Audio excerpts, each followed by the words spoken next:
Federal. Você confere aqui na TV Justiça. É o Plenárias que já começou.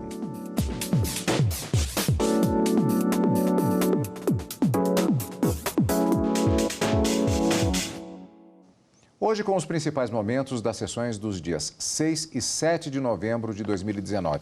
Karina, uma semana que podemos dizer que chama muito a atenção, talvez até histórica, e com uma característica específica que é o fato de que nós tivemos, como tem sido comum, quando antecedemos períodos em que não haverá sessão do Supremo Tribunal Federal, como na semana seguinte, nós tivemos uma sessão dupla, ou melhor, duas sessões, na quarta-feira pela manhã, Exato. Na quarta-feira à tarde e mais a sessão da quinta-feira.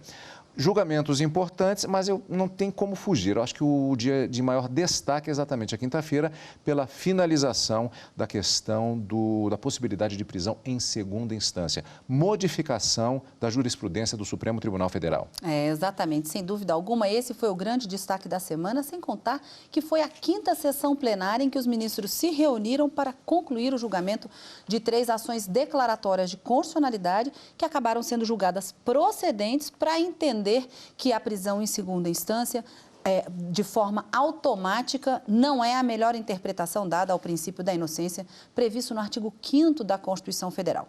De acordo com a decisão do Supremo, fez voltar um entendimento anterior por uma maioria apertada, 6 votos a 5, no sentido de que o réu somente pode ser recolhido à prisão em razão da condenação, depois de julgado o último recurso possível de apresentação da defesa deste réu que foi condenado. Mas existe uma vírgula nesse entendimento.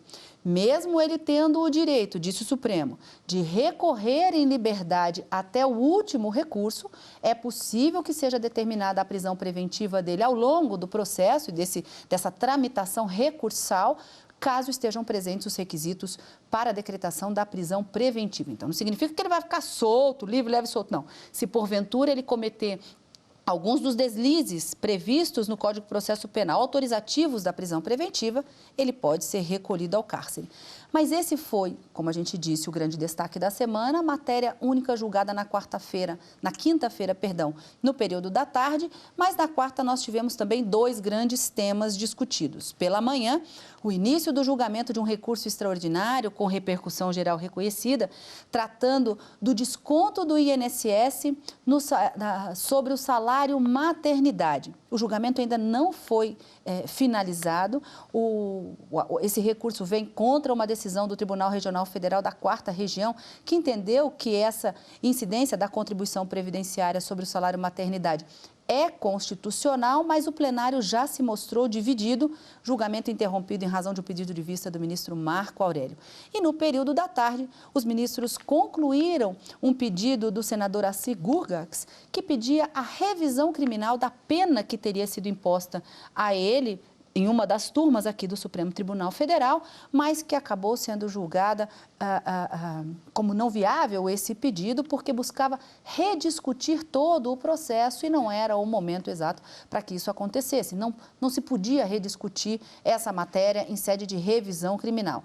Segundo o ministro Edson Fachin, em uma das suas falas, e é uma previsão legal, inclusive, prevista na legislação, somente em caso de ilegalidade estampada na decisão que condenou ou uma violação expressa a texto legal, é que poderia ser interposta essa revisão criminal. Houve divergência. Alguns ministros entenderam que o pedido era viável e que deveria diminuir a pena do senador, mas a maioria acabou entendendo que não, mantida a pena de 4 anos e 6 meses, com o cumprimento no regime inicial semi-aberto. 3 grandes temas, mas sem dúvida o grande destaque foi essa prisão em segunda instância, que acabou, de uma certa forma, sofrendo uma mudança, uma reversão na jurisprudência aqui na Suprema Corte. Então vamos fatiar os temas, como fazemos sempre, todas as semanas aqui com os julgamentos do plenário, começando, portanto, com a quarta-feira, a sessão extraordinária esta semana no Supremo Tribunal Federal. Pela manhã daquele dia, quarta-feira, os ministros, como já adiantou a Karina, discutiram a tributação sobre o salário maternidade. Na ação, um hospital de Curitiba alega que o salário maternidade não é um benefício e, por isso, não há necessidade de a empresa contribuir com a Seguridade Social. Nós precisamos eliminar esse mecanismo de discriminação da mão de obra feminina, né, é que se pede aqui que o recurso seja acolhido, né, e essa incidência seja declarada inconstitucional. E vejam, curiosamente, excelências, é o único benefício, entre aspas, previdenciário previsto pela nossa legislação que está sujeito à tributação. A Confederação Nacional de Saúde e a Ordem dos Advogados do Brasil mostraram o mesmo posicionamento. Na contramão desse desejo constitucional, a Lei 8.212, ao prever a tributação sobre o salário e maternidade, intensifica a desvantagem competitiva das mulheres. Cria um fator discriminatório, odioso, inibidor da empregabilidade das mulheres. O que era benefício se transforma em ônus. A nossa legislação atualmente enquadra o salário e maternidade como benefício previdenciário.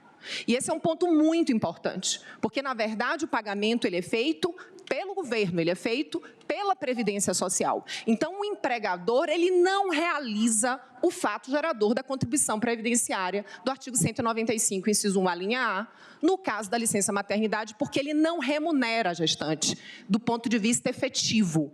A Procuradoria da Fazenda Nacional se manifestou a favor da cobrança. Segundo a entidade, a suspensão do custeio não garante que mulheres vão ter maior acesso a oportunidades de emprego no mercado formal. Se a lei de responsabilidade fiscal permitisse, o ideal seria vir a esta tribuna do Supremo Tribunal sugerir a declaração de inconstitucionalidade da incidência, desde que os empregadores assumissem o firme compromisso de não demitirem a mãe trabalhadora quando do seu retorno ao trabalho após a licença maternidade. O relator da ação, ministro Luiz Roberto Barroso, considerou que a contribuição previdenciária em cima da licença maternidade diz respeito à Constituição Federal. Esta lei é inconstitucional por um vício claramente formal. É que a Constituição, quando prevê a possibilidade de instituição de novas contribuições sociais, exige, no entanto, que isto seja feito mediante lei complementar. É o que está dito no artigo 154. A União poderá instituir, mediante lei complementar, impostos não previstos no artigo anterior, desde que sejam não cumulativos e não tenham fato gerador ou base de cálculo próprios dos discriminados nessa Constituição. Existe farta jurisprudência do Supremo dizendo que isso se aplica também às contribuições previdenciárias. De modo que, não estando previsto, não estando cabível no artigo 195, inciso 1, letra A, e sendo contribuição nova criada por lei, teria que ter sido por lei complementar, de modo que haveria aqui inconstitucionalidade formal. O último argumento, presidente, que foi largamente debatido e que, com igual proficiência da tribuna, é a questão da isonomia. A Constituição brasileira, como já observei, ela concede uma proteção especial à mulher gestante, garantindo a ela a licença, o recebimento do valor correspondente ao seu salário, assegura estabilidade provisória por 5 meses depois do parto e ainda determina que se dê incentivos à proteção do mercado de trabalho da mulher. Como disse, é inequívoca a opção constitucional pelo, eu diria, movimento mundial que visa o empoderamento das mulheres em busca da igualdade. Quer dizer, esse é um processo mundial. Há documentos importantíssimos da ONU e do Banco Mundial que demonstram as desigualdades, as discriminações e as injustiças que afetam e oneram a vida das mulheres em geral, do ponto de vista jurídico, do ponto de vista econômico e do ponto de vista cultural, e foi bem abordado da tribuna, de uma sociedade que atribui predominantemente à mulher o papel de cuidadora e, sobretudo, na educação dos filhos. Até o momento, 7 ministros votaram e o placar está em 4 votos a 3 pela inconstitucionalidade da tributação. O julgamento foi interrompido por um pedido de vista do ministro Marco Aurélio. E na tarde do mesmo dia, quarta-feira, outra sessão. O Supremo Tribunal Federal decidiu manter a condenação do senador Assir Gurgax. Ele foi condenado a 4 anos e 6 meses por fraude contra o sistema financeiro. O advogado de Assir Gurgax pediu hoje que o plenário do Supremo diminuísse a pena de 4 anos e 6 meses imposta ao parlamentar pela primeira turma. Argumentou que houve, no caso, chamado arrependimento posterior, o que levou Gurgax a devolver o dinheiro desviado. O vetor culpabilidade, quando o eminente relator diz que ele agiu de forma premeditada, por intermédio de pessoa jurídica e que era um empresário experiente, não me parece que esse aspecto seja suficiente para justificar uma culpabilidade tão acentuada, sobretudo se nós levarmos em conta que, o valor desviado era de pouco mais de 7% do valor, as circunstâncias são inerentes ao tipo e o desvio de R$ 1.452.000 foi devidamente reparado. O Procurador-Geral da República disse que parte do pedido do senador deveria ser aceito e a pena reduzida. Opina pela parcial procedência dos pedidos apenas e tão somente para reconhecer a incidência do Instituto do Arrependimento Posterior, com redução da pena em patamar a ser fixado por essa Corte Suprema, tendo em vista que, independentemente do resultado naturalístico, a doutrina e a julgados dessa grande Corte, no sentido de não afastar a incidência do arrependimento posterior disciplinado no artigo 16 nos crimes de natureza formal. Antes dos votos, o ministro Marco Aurélio levantou uma questão regimental. Se o ministro Alexandre de Moraes poderia ser o revisor da ação, porque ele foi o relator do caso na primeira turma. Por maioria, o plenário decidiu manter o revisor, já que o prazo para se questionar isso teria passado. Eu vou depois propor à Comissão de Regimento que especificamente analise a possibilidade, não na ação penal, ministro Lewandowski, mas na rescisória e na revisional criminal, nós abolimos a figura do revisor. Em seguida, o ministro Edson Fachin votou para manter a condenação do senador. Embora se cogite da correção desse juízo valorativo, tenho como certo que tais conclusões não escapam das balizas da ordem normativa. Com efeito, não se articula ocorrência de ilegalidade substancialmente, cingindo-se em conformismo da defesa ao campo do acerto ou desacerto da racionalidade fundamentada na avaliação do juízo competente, que, como disse, se insere no escopo da individualização judicial da pena. Por isso, pedindo todas as vênias à ilustrada defesa, a quem, de modo genuíno, há de ser reconhecido o trabalho escorreito levado a efeito, entendo que esta revisão criminal não se presta ao escrutínio da motivada avaliação por parte do órgão competente acerca da exasperação da pena base. E ainda que se adentrasse a esse tema de incremento da pena base, a exasperação respectiva não guarda a necessária relação com o número de circunstâncias judiciais desfavoráveis, na medida em que, longe da dimensão aritmética, a dosagem da pena, especialmente na primeira fase, guarda vinculação com critérios próprios de censura penal, que subordinam ao motivado exame judicial, aspecto não sujeito a prioristicamente a fórmulas matemáticas. E, por isso, raciocínio diverso poderia ser empregado em caso de incidências de agravantes ou causas de aumento de pena.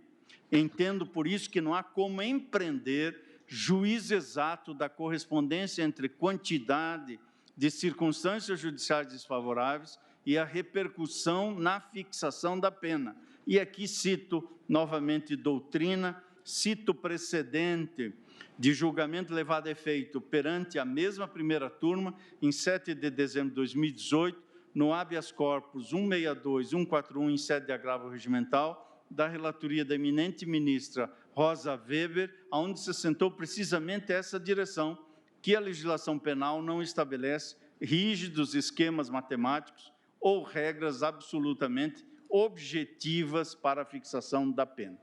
A retomada pelo Supremo Tribunal Federal do julgamento sobre a validade das prisões após condenação em segunda instância.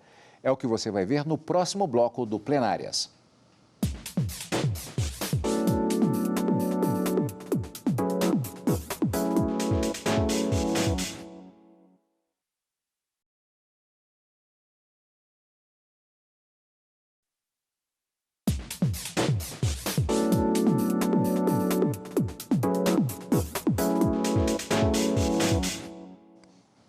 Estamos de volta com o destaque da sessão plenária da quinta-feira.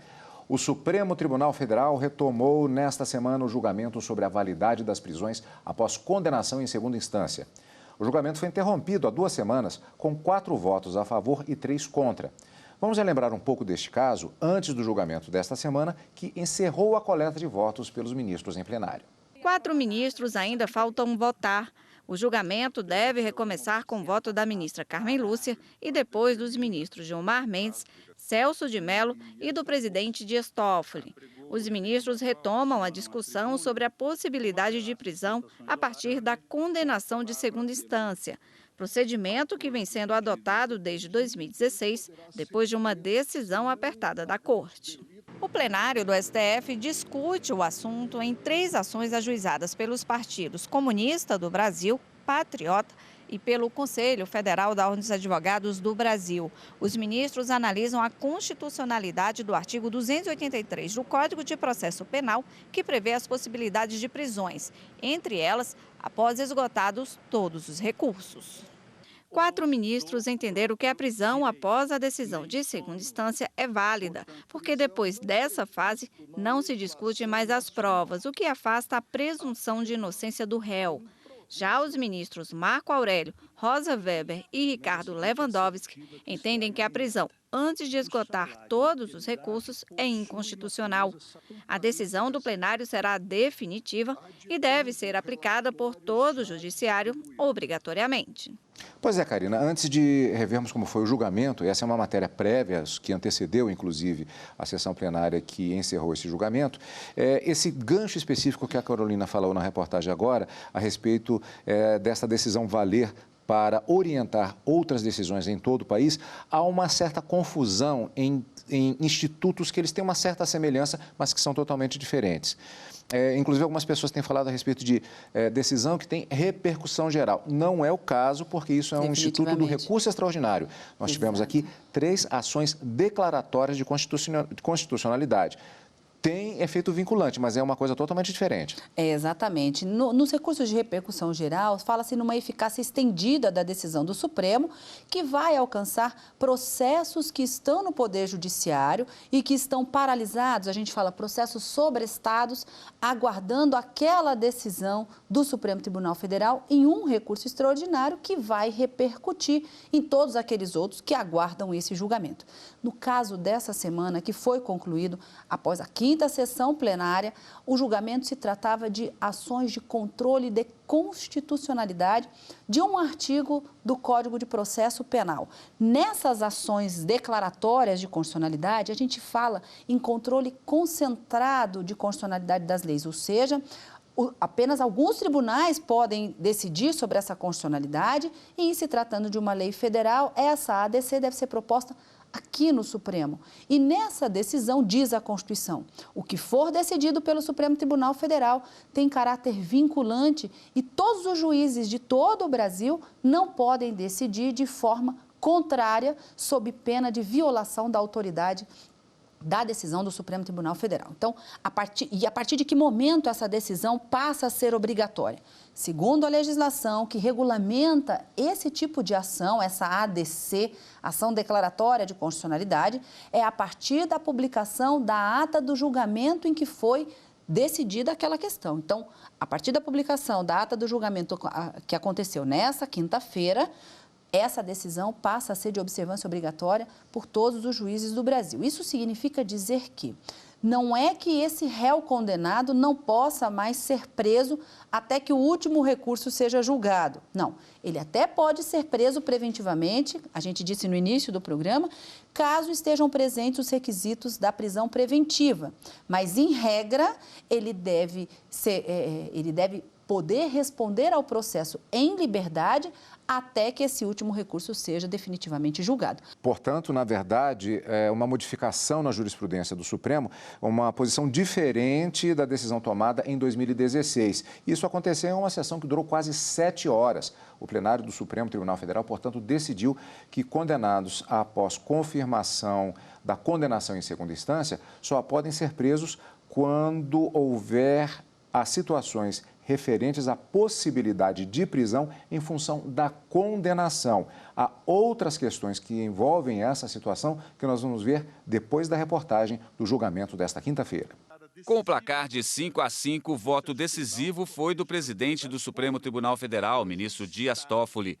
Ele chamou atenção para o fato de que essa era a primeira vez que a Corte analisava a validade do artigo 283 do Código de Processo Penal, que diz que uma pessoa só pode ser presa após o trânsito em julgado do processo, ou seja, quando não cabe mais nenhum recurso. O ministro também argumentou que o problema da impunidade não está na prisão ou não após condenação em segunda instância. Citou estatísticas, como, por exemplo, a que aponta que mais de 354 mil presos no país não foram sequer julgados. Se há combate à impunidade no Brasil, é em razão desse Supremo Tribunal Federal, do parlamento brasileiro que aprovou essas normas e de quem as sancionou. E aqui, não há dúvida nenhuma, a vítima é a periferia.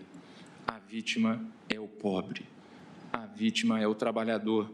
Isso é impunidade, isso é caos, porque esses assassinos estão à solta. Não tem condenação sequer de primeira instância, não tem sequer investigação. Os ministros Gilmar Mendes e Celso de Mello também votaram contrários ao cumprimento imediato da pena após confirmada a condenação em segunda instância. Ofende diretamente o princípio da presunção da não culpabilidade de que trata o artigo 5º, inciso 57 da Constituição.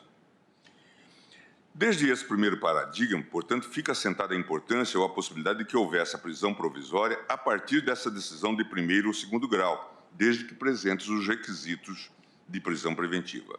Antes do julgamento definitivo, é possível, sim, restringir direitos do réu diante de tumulto processual, como destruição de provas, aliciamento de testemunhas, da reiteração de condutas delitivas ou de indício concreto de possibilidade de fuga.